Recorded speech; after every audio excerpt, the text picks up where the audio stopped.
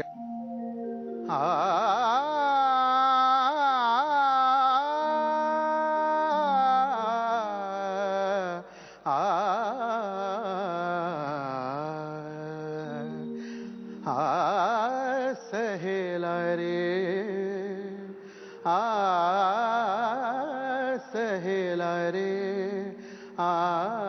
Mill गाए सप्त सुरन के भेद सुनाए सहेला रे.